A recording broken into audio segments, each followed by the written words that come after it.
شیعتی بحق محمد، یا اللہ میری گنہگار شیعوں کو بحق مصطفیٰ معاف کر دے۔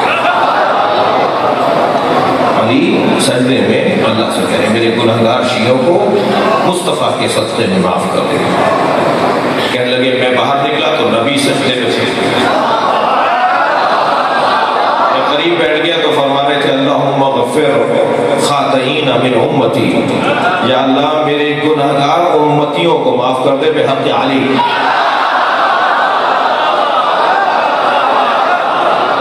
علی کے صدقے میں میرے گنہگار امتیوں کو معاف کر دے۔ یعنی نبی اللہ سے دعا مانگتے تو علی کو کا واسطہ دیتے، علی اللہ سے بات کرتے تو نبی کا واسطہ دیتے۔ یہ تو ابھی فضائل کا باب نہیں ہے۔ میرے مولا جا رہے ہیں ایک سفر کے اوپر، راستے میں ایک یہودی ساتھ ہو گیا، پوچھا حضرت آپ کہاں جا رہے ہیں؟ مولا کو نہیں پہچانتا تھا۔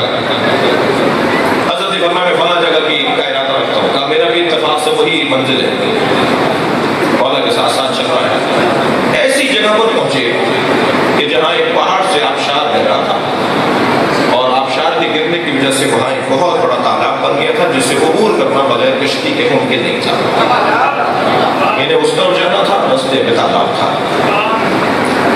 اس یہودی نے اپنے سر سے چادر اتاری، عرب چادر ڈالتے ہیں سر پر، بڑا رومال ڈالتے ہیں، اسے اپنے سر سے چادر اتاری، اس تالاب کے اوپر جو پانی تھا اس پہ پھینکا دیا، وہ چادر پتھر کی سل کی طرح پل بن گئی،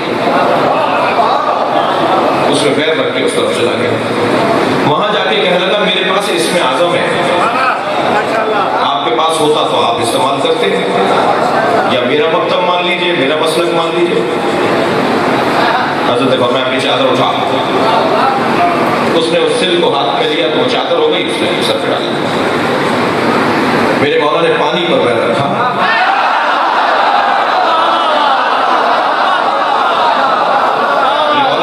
پر پیر رکھا اور پانی پر پیر رکھ کر ایسے گزرے جیسے پل سے گزر رہے، پل جانب جا کے کھڑے ہو گئے، یہ دنگ ہو گیا، کہنے لگا میرے پاس اسم اعظم تھا، مجھے چادر ڈالنا پڑی، آپ کو کسی چیز کی ضرورت بھی نہیں ہوئی، آپ کے پاس کون سا اسم اعظم ہے؟ حضرت نے فرمایا پہلے تم بتاؤ تمہارے پاس کیا ہے؟ کہنے لگا میرے آباء و اجداد سے جس نے ایسی ریاضتیں کی ہیں انہیں انعام کے طور پر یہ اسم اعظم ملتا ہے۔ جب ہم کسی انتہائی مشکل میں آتے ہیں تو ہم اللہ کو آخری نبی کے وسیع علی کا واسطہ دیتے ہیں۔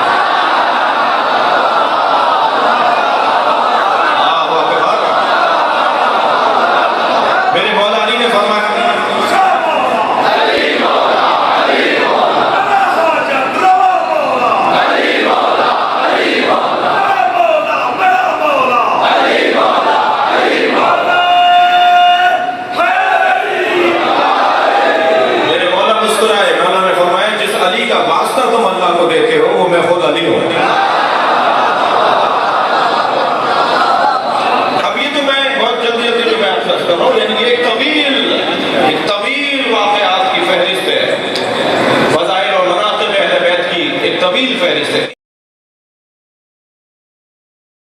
سکتا، جب سب پہ پابندی لگ گئی تو امیر المومنین تشریف لائے، نہج البلاغہ کا خطبہ موجود ہے، مولا تشریف لائے، جناب بزرگ کو ودا کرنے کے لیے، ساتھ میں امام حسن حسین آئے، حضرت عبداللہ بن جعفر طیار آئے، جناب عقیل آئے، یہ 5 ہستیاں آئیں۔ آنے کے بعد جناب امیر المومنین نے جناب بزرگ کو سینے سے لگایا، پیار کیا، کہا ابو ذر، اور سو خطبہ موجود ہے نہج البلاغہ کے اندر، کہا ابو ذر تمہارا قیام حق کے لیے تھا، پریشان ہونے کی ضرورت نہیں ہے، جو حق کے لیے قیام کرتا ہے اس کا ثواب بہت زیادہ، اجر بہت زیادہ۔ خطبہ موجود ہے، جناب بزرگ بے انتہا روئے چلے جا رہے ہیں، بہت رو رہے ہیں۔ جب مولا کا خطبہ تمام ہوا، کہا مولا مجھے اس بات کا کوئی افسوس نہیں ہے کہ مجھے شہر سے نکالا جا رہا ہے، اور جو کچھ میں نے قربانی آپ کے لیے دی ہے، مجھے اس کے بعد جو مصائب آ رہے ہیں مجھے کوئی افسوس نہیں، افسوس اس بات کا ہے کہ آپ سے جدا ہو رہا ہوں۔ یہ ہے عشق، یہ ہے مودت، آپ کے فراق کا، آپ کی جدائی کا مجھے بہت زیادہ افسوس ہے۔ جناب بزرگ کہا کہ ابو ذر صبر کرو، بس کچھ دیر باقی ہے، تم ان قریب رسول خدا سے جا کے ملحق ہو جاؤ گے، پیغمبر اسلام تمہارا استقبال کریں گے۔ جناب بزرگ غفاری چلے گئے، ربضہ میں واپس چلے گئے، ساتھ میں زوجہ ہیں، ایک بیٹا ہے۔ بیٹے نے کہا بابا جوان جب بیٹا موجود ہو تو پھر بوڑھا باپ کام نہیں کیا کرتا۔ ربضہ میں پانی کی قلت تھی، آہستہ آہستہ جانور مرنے لگے، کیونکہ پانی اتنا ہوتا نہیں تھا کہ جانور پئیں۔ بیٹا کھیتی باڑی خود سے کرتا تھا. آہستہ آہستہ جب بیٹا بہت زیادہ کمزور ہو گیا، ایک دن بیٹے کا دم نکل گیا.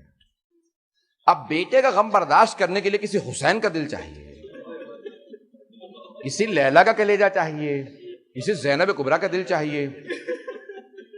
جناب ابو ذر سے برداشت نہیں ہو سکا. جناب ابو ذر کی زوجہ روتی رہتی تھی اور ایک جملہ دہراتی رہتی تھی، بیٹا جاننے کے دن ہمارے تھے، چلے تم گئے. یہ کہتی رہتی تھی کہ ایک دن خود جناب ابو ذر کی جو زوجہ تھی ان کا انتقال ہو گیا. جناب ابو ذر نے ایک جملہ کا، معصوم فرماتے ہیں کہ جناب ابو ذر کے اس ایک جملے کی وجہ سے خداوند متعال نے جناب ابو ذر کے بیٹے کی مغفرت کر دی. کیا جملہ کہا؟ جب بیٹے کو دفنایا نا جناب ابو ذر نے، تو قبر پہ آ کے بیٹھے اور ایک جملہ کہا پروردگارا اس کے کچھ حق تیرے پہ تھے، کچھ میرے پہ تھے. اس نے کچھ میرے حق ادا کرنے تھے، کچھ تیرے حق ادا کرنے تھے. پروردگارا اس نے انسان سا کوتاہیاں کی ہیں، تیرے حق ادا کرنے میں بھی کوتاہیاں کی ہوں گی، میرے حق ادا کرنے میں بھی کوتاہیاں کی ہیں. پروردگارا میں مخلوق ہوں، میں نے اپنے حق معاف کر دیے. بہت بڑا جملہ ہے. اب پروردگارا میں مخلوق ہوں، میں نے اپنے سارے حق معاف کر دیے، تو خالق ہے، تو بھی معاف کر دے. یہ جناب ابو ذر، یہ اتنے تربیت کا اتنا یہ مقام ہے، معصوم نہیں ہے، یہ رتبہ ہے. حضرت ابو ذر رضی اللہ تعالیٰ عنہ، بہت مقام. ایک مرتبہ جناب ابو ذر کا جملہ تھا، معصوم فرماتے ہیں کہ اللہ نے اس ایک جملے کی وجہ سے بیٹے کی مغفرت کر دی. کوئی سوال، کوئی پرسش نہیں، کچھ نہیں. ایک باپ نے اتنا پیارا جملہ کہا. اب زوجہ کا انتقال ہوا، جناب ابو ذر نے دفنا دیا. بیٹی چھوٹی تھی. ایک دن آیا کہ دیکھا کہ باپ بہت زیادہ کمزور ہو گئے. کہا بابا جان یہ آپ نے کیا عالم بنا رکھا ہے، آپ سے تو چلا پھرا بھی نہیں جاتا صحیح طرح سے، کیا بنے گا؟ بابا میں تو بچی ہوں، میں آپ کو دفنا نہیں پاؤں گی.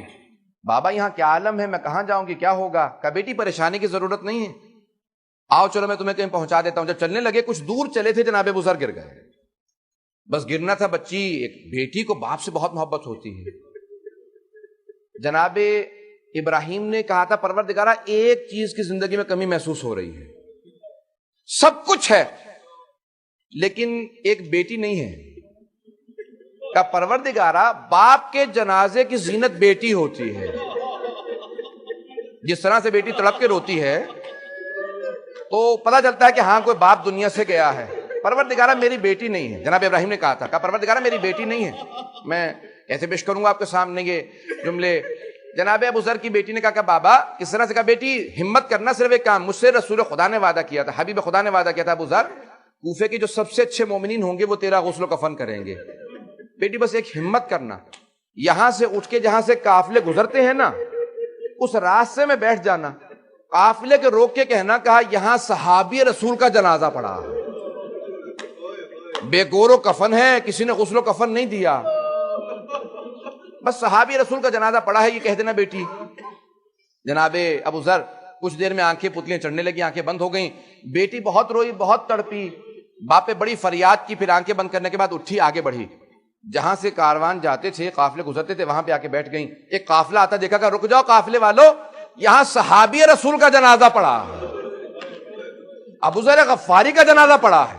قافلے میں حضرت مالک اشتر تھے، حضرت عبداللہ بن مسعود تھے، بڑے بڑے صحابی تھے، اصحاب تھے، امین کے صحاب میں سے تھے. اترے، کہا رہے صحابی رسول کا جنازہ پڑا ہے، کسی نے غسل و کفن نہیں دیا، کوئی دفنانے والا نہیں ہے. سب میں لڑائی ہونے لگی. اس نے کہا میں غسل دوں گا. نہیں میں غسل دوں گا. کوئی کہتا تھا میں کفن دوں گا. سب نے کہا اہتمام کرتے ہیں، کفن مالک اشتر سے خرید لیتے ہیں. کفن دیا، اہتمام کیا، دفنا دیا. کہا بچی آؤ تمہیں مدینے پہنچا دیتے ہیں، امیر المومنین کے پاس پہنچا دیں گے بچی کو. انگلی پکڑ کے بچی کو لے کے آ گئے. اب میں ہاتھ جوڑ کے جملہ کہوں گا، اس بچی کو ہٹا کے ایک اور بچی کو بٹھا دیجیے، ایک 4 برس کی بچی کو اور لائیے. وہ بچی کربلا کے راستے میں بیٹھی ہو، وہ بچی کربلا کے راستے میں بیٹھی ہو اور کہہ رہی ہو صحابی رسول نہیں، نواسہ رسول کا لاشا پڑا ہے، کوئی دفنانے والا نہیں ہے.